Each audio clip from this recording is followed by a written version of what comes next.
कि राहुल गांधी क्या थे जब अध्यादेश फाड़ दिए थे। ठीक है। राहुल गांधी क्या थे जब वो कह रहे थे ताल कटोरा स्टेडियम में प्रधानमंत्री को आदेश देकर कि 9 नहीं 12 सिलेंडर चाहिए।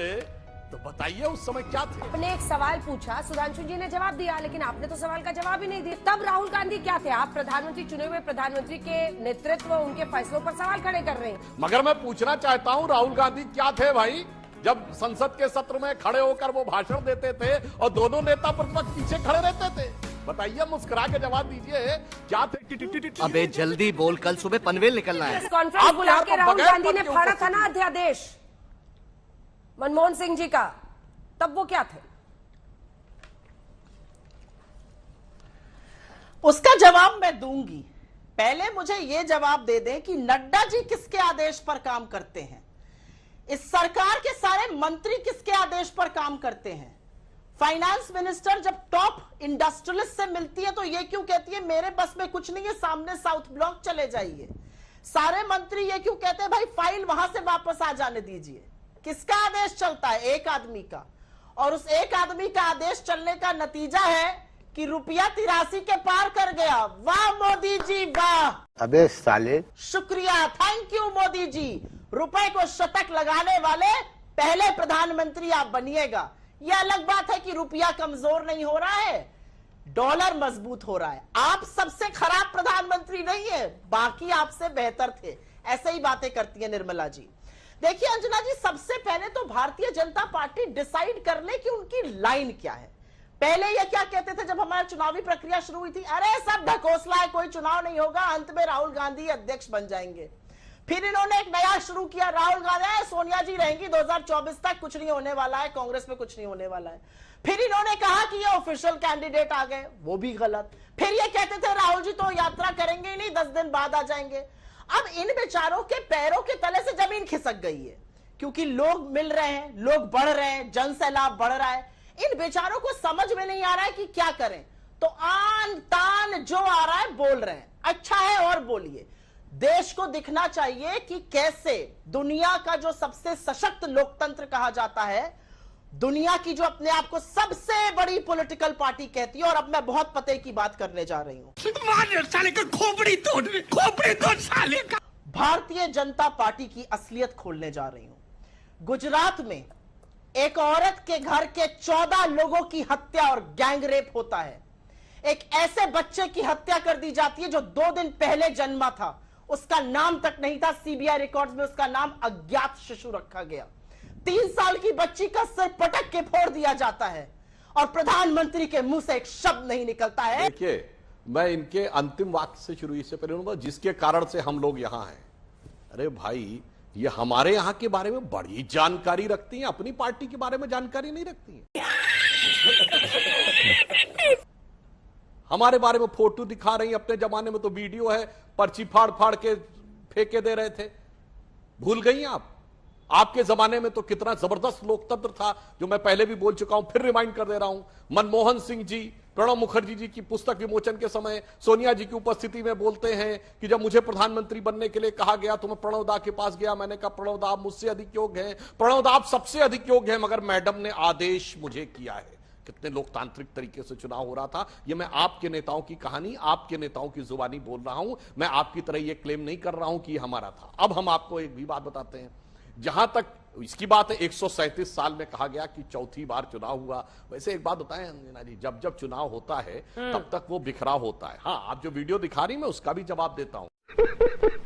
उस समय हमारे प्रधानमंत्री मोदी जी थे, राष्ट्रीय अध्यक्ष अमित शाह जी थे, नड्डा जी महामंत्री थे। तो स्वाभाविक सी बात है कि राष्ट्रीय अध्यक्ष और प्रधानमंत्री जी रहेंगे। आज आप जाइए तो नड्डा जी और उनकी होती है। मगर मैं पूछना चाहता हूं, राहुल गांधी क्या थे भाई जब संसद के सत्र में खड़े होकर वो भाषण देते थे और दोनों नेता प्रतिपक्ष पीछे खड़े रहते थे? बताइए, मुस्कुरा के जवाब दीजिए, क्या थे भाई? वो तो पार्टी अध्यक्ष छोड़िए, पार्टी के जनरल सेक्रेटरी भी नहीं थे, केवल एक सांसद थे।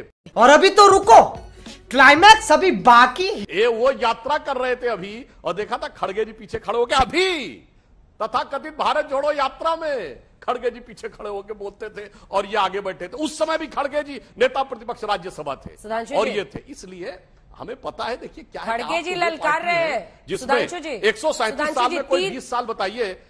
3 बातें उनकी सुन लीजिए, आप इस पर जवाब दीजिएगा, अपनी बात पूरी कीजिएगा। 3 बातों पर वो ललकार रहे हैं।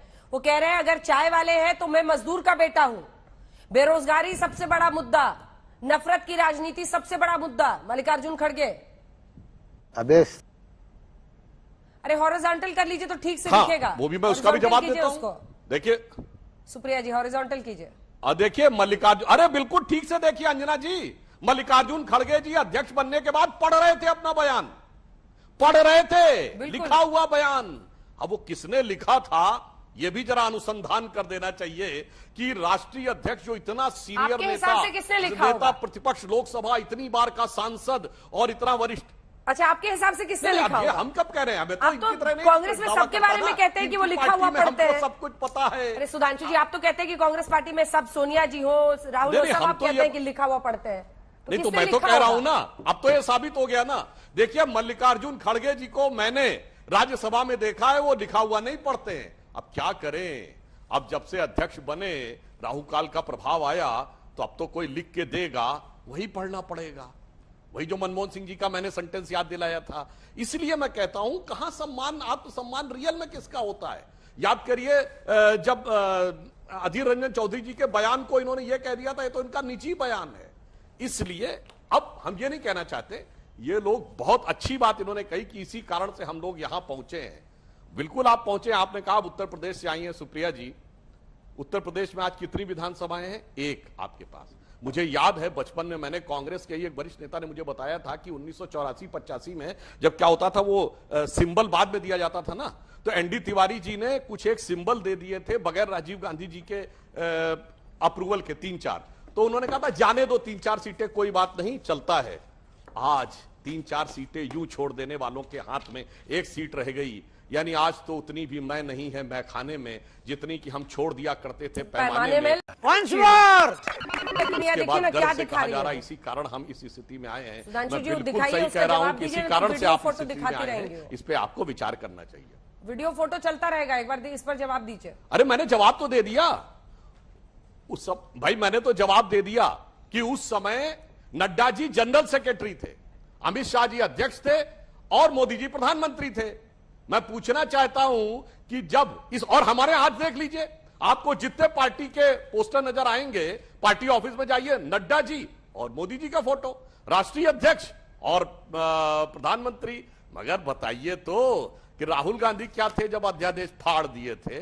ठीक है, राहुल गांधी क्या थे जब वो कह रहे थे ताल कटोरा स्टेडियम में प्रधानमंत्री को आदेश देकर कि 9 नहीं 12 सिलेंडर चाहिए? तो बताइए उस समय क्या थे?